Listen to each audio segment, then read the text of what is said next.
এখানে যদি কোনো একটা প্রবলেম ফেস করা হতে পারে সেটা হতে পারে যে খুবই লম্বা সময় এখানে স্পেন্ড করা, অনেক লম্বা সময় এখানে থাকা, স্টে করা। আসসালামু আলাইকুম, my name is Mohammad Afifur Rahman Hamim, and right now I am a student at Practical English. Basically, I am doing IELTS for going abroad for my higher studies, for better facilities, better opportunity. এখানে মূলত সবচাইতে আলাদা আর unique যে জিনিসটা লাগছে যে এখানে সবসময় ইংলিশে কথা বলতে হবে, সবসময় ইংলিশে চর্চা থাকতে হবে। তো আমার যা মনে হয় যে ইংলিশে মুখস্থ বিদ্যা পড়ার থেকে বেশি ভালো ইংলিশ যতটা বেশি চর্চা করা। কারণ শুধু গ্রামার মুখস্থ করে সবসময় হলো গিয়ে যে ইংলিশে দক্ষ হওয়া যেতে পারে সেটা হলো গিয়ে যে মূল বিষয় না। কারণ আমরা এরকম অনেককেই দেখতে পারি যে ইংলিশে তারা 90 আউট অফ 100 পেয়ে থাকে, কিন্তু যখন তাদেরকে স্পিকিংয়ের কথা বলা হয় বা হলো গিয়ে যে লিসেনিংয়ের সময় আসে তখন তারা সেই জিনিসটাতে খুবই দুর্বল হয়ে পড়ে। তো আমিও সেরকম ধরনেরই প্রবলেম ফেস করতেছিলাম আমার স্পিকিং সেশনটা নিয়ে। তো সেই জন্য আমি প্র্যাকটিক্যাল ইংলিশকে চয়েস করছি। এখানে এখন আরও অনেক ইনস্টিটিউট আছে যারা হলো গিয়ে আইএলটিএসের জন্য পড়াশোনা করায়, কিন্তু তাদের থেকে হলো গিয়ে আমার প্র্যাকটিক্যাল ইংলিশের থিওরিটা আমার ভালো লাগছে। এখানে যদি কোনো একটা প্রবলেম ফেস করা হতে পারে সেটা হতে পারে যে খুবই লম্বা সময় এখানে স্পেন্ড করা, অনেক লম্বা সময় এখানে থাকা, স্টে করা। কিন্তু যদি এই 3 মাস যদি কোর্সটা হলো প্রপারলি যদি করা হয়, যদি ওই কষ্টের কথা ভুলে যেয়ে যদি হলো 3 মাস এখানে প্রপারলি ইংলিশ কোর্সটা করা হয় তাহলে হলো পরবর্তী সময়ে যে আইএলটিএস রেজাল্টটা আসবে, আইএলটিএস যে ডিজায়ার ব্যান্ড স্কোরটা আমরা অ্যাচিভ করতে পারবো সেটা এই 3 মাসের কষ্টকে প্রপারলি শেষ করে দিবে। তো এই কষ্টটা সার্থক হয়ে যাবে।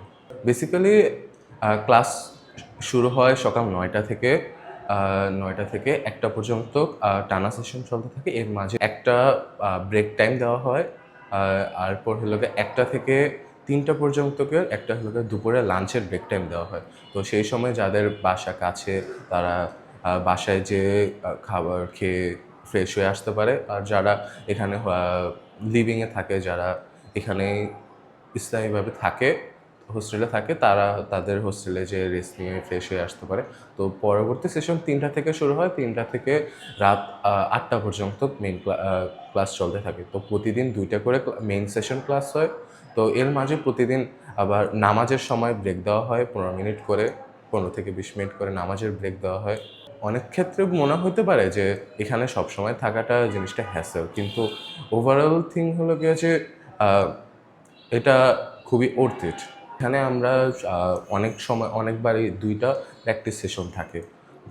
2টা না 3টা প্র্যাকটিস সেশন থাকে। একটা হলো গিয়ে সকাল 9টা থেকে আই থিঙ্ক 11টা পর্যন্ত, তখন একটা প্র্যাকটিস সেশন থাকে। ওই সময় হলো গিয়ে যে বিভিন্ন ধরনের হোমওয়ার্ক যদি দেওয়া থাকে ওই সময় করে নিতে পারা যায়। তারপর আবার 3টা থেকে 4টা পর্যন্ত করে একটা প্র্যাকটিস সেশন থাকে, ওই সময়ও করে নেওয়া যায়। তারপর হলো গিয়ে যে যখন 4টার পরে যে মেন সেশনটা শেষ হয় সেটার পরে 8টা পর্যন্ত আরেকটা প্র্যাকটিস সেশন থাকে।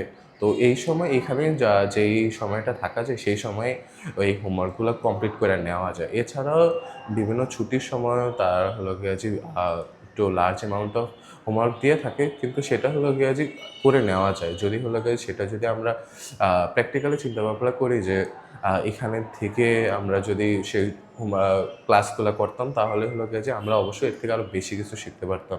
যদি সেদিন সেই হলিডেগুলো যদি না হয়তো সেই জায়গায় যদি এখানে আমাদের ক্লাসগুলো কন্টিনিউ থাকতো তাহলে আরও বেশি কিছু শিখতে পারতাম। কিন্তু হলো গিয়ে দেখা যায় তারা যেটা দেয় সেটা একটা প্রপারলি রিজন বেসেই দেয়।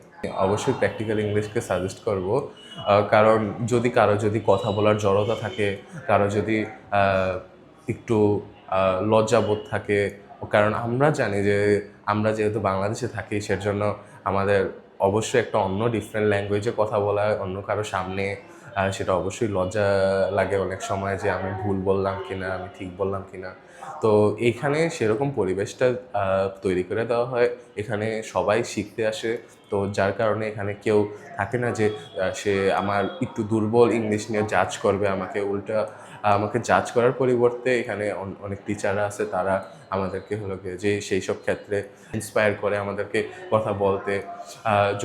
কোথাও যদি ভুল হয়েও থাকে, তারপরে হলো গিয়ে যে মেইন থিং হলো গিয়ে কনফিডেন্সের মাধ্যমেই ফুল ওভারঅল থিংটা হলো গিয়ে যে ওয়ার্ক করে।